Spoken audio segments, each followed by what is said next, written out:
প্রিয় দশম শ্রেণীর ছাত্রছাত্রী, আমার চ্যানেলে স্বাগতম। আজকে শুরু করছি দ্বিতীয় পর্যায়ক্রমে মূল্যায়নে ভূগোলের তৃতীয় অধ্যায় অর্থাৎ ভারতে। ওখান থেকে যে অর্থনৈতিক পরিবেশ তোমাদের চ্যাপ্টারটি রয়েছে, ওখান থেকে গুরুত্বপূর্ণ এমসিকিউ প্রশ্ন আজ তোমাদের এই ভিডিওতে আলোচনা করব, যেগুলো 2024 সেকেন্ড ইউনিট টেস্টে খুবই গুরুত্বপূর্ণ। এছাড়াও এই প্রশ্নগুলো যদি তোমরা ভালো করে প্রিপারেশন করো, তাহলে অবশ্যই মাধ্যমিক 2025 ভূগোল প্রশ্নপত্রে এই অর্থনৈতিক পরিবেশ থেকে অবশ্যই কোশ্চেনগুলো কমন পেয়ে যাবে। তো চলো আমরা দেখিনি গুরুত্বপূর্ণ প্রশ্নগুলো কি কি রয়েছে।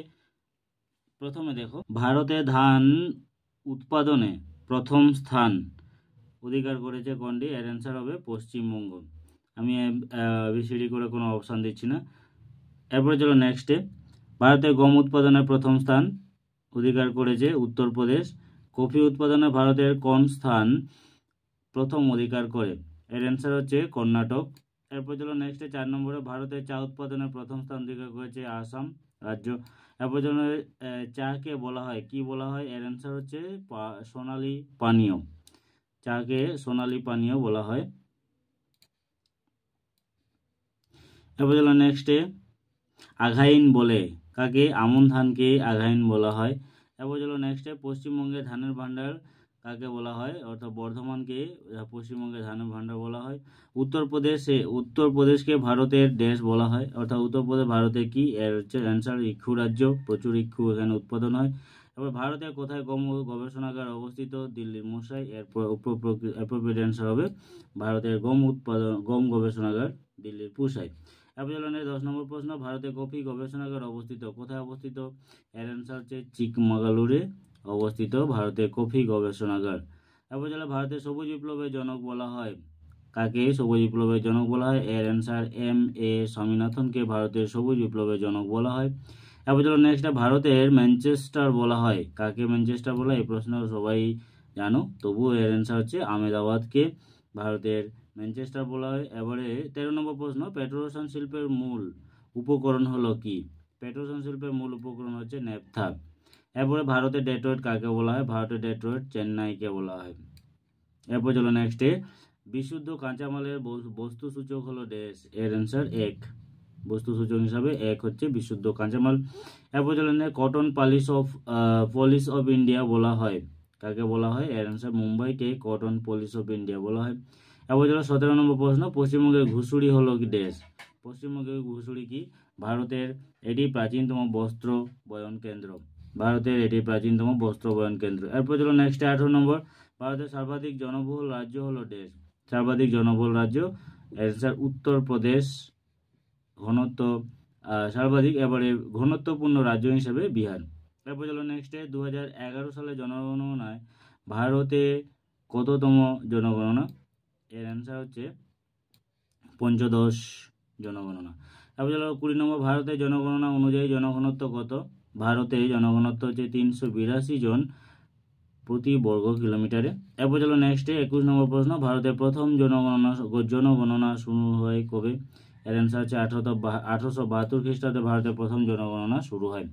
এরপর চলো নেক্সটে 22 নম্বর প্রশ্ন, সর্বশেষ আদমশুমারি অনুযায়ী ভারতের সর্বোচ্চ স্বাক্ষর হলো কোন রাজ্য? সর্বোচ্চ স্বাক্ষর কেরল। সব থেকে বেশি সাক্ষরতার হার এখানে বেশি রয়েছে। 23 নম্বর প্রশ্ন, ভারতের সর্বনিম্ন জনঘনত্ব যুক্ত রাজ্য হলো ড্যাশ। সর্বনিম্ন জনঘনত্ব যুক্ত রাজ্য হচ্ছে অরুণাচল প্রদেশ। এরপর চলো নেক্সটে, ভারতের সর্বাধিক জনবিরল রাজ্য কোনটি? ভারতের সর্বাধিক জনবিরল রাজ্য হচ্ছে সিকিম। খুব কম পরিমাণ এখানে লোক অবস্থান করছে। এরপর চলো নেক্সট, 1992 সালে কোথায় বসুন্ধরা সম্মেলন হয়? অ্যান্সার রিও ডি জেনেরোতে প্রথম বসুন্ধরা সম্মেলন হয়। এরপর চলো নেক্সটে 26 নম্বর প্রশ্ন, ভারতের ব্যস্ততম জাতীয় সড়ক পথটি হলো dash. Grand trunk road. Grand trunk road ভারতের ব্যস্ততম জাতীয় সড়ক পথ। 27 নম্বর প্রশ্ন, কান্ডালা জলবন্দর কোথায় অবস্থিত? এর অ্যান্সার হচ্ছে গুজরাটে। গুজরাটে কান্ডালা জলবন্দর অবস্থান। এরপর চলো 28 নম্বর, পূর্ব রেলপথের সদর দপ্তর হলো ড্যাশ। এর অ্যান্সার হচ্ছে কলকাতা। এরপর চলো 29 নম্বর প্রশ্ন, দীর্ঘতম জাতীয় সড়ক পথ হলো ড্যাশ। এর অ্যান্সার NH7। NH7 হচ্ছে ভারতের দীর্ঘতম জাতীয় সড়ক পথ। এরপরে 30 নম্বর প্রশ্ন, উন্নয়নের জীবনরেখা কাকে বলা হয়? উন্নয়নের জীবনরেখা জলপথকে বলা হয়। নেতাজি সুভাষ আন্তর্জাতিক বিমানবন্দর অবস্থিত কোথায় অবস্থিত? এটি কলকাতায় অবস্থান করছে। এরপর চলো নেক্সটে 32 নম্বর প্রশ্ন, সোনালী তন্তু কে বলা হয়? কাকে বলা হয় সোনালী তন্তু? এর অ্যান্সার পাটকলকে। পাটকলকে সোনালী তন্তু বলা হয়। একটি লৌহ সংকর ধাতুর নাম।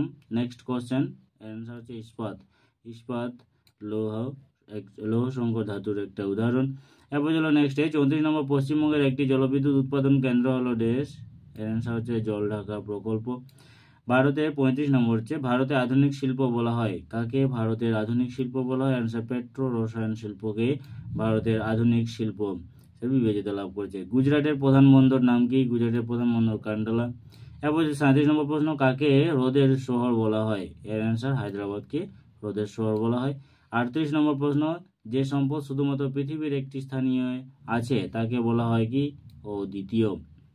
এরপরে শেষ প্রশ্ন এই অর্থনৈতিক পরিবেশ থেকে এমসিকিউ হিসেবে, যে সম্পদ ক্রমাগত ব্যবহার করলে নিঃশেষিত হয় না তাদের কি বলা হয়? অ্যান্সার হচ্ছে প্রবাহ সম্পদ। তো ফ্রেন্ডস, এই ছিল আজকে গুরুত্বপূর্ণ প্রশ্ন।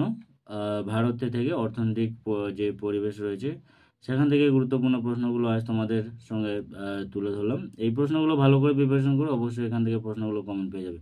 এরপরে নেক্সট ডে আমি এসএকিউ এলএকিউ কোশ্চেনগুলো আপলোড করব। তার জন্য তোমরা অবশ্যই চ্যানেলটিকে সাবস্ক্রাইব করে রাখবে, কারণ আমার চ্যানেলে এই ধরনের নিত্য নতুন ভিডিওগুলো আপলোড হলে তোমাদের কাছে দ্রুত নোটিফিকেশন পৌঁছে যাবে। তো ফ্রেন্ডস, আজকের মতো এটুকুই। ধন্যবাদ।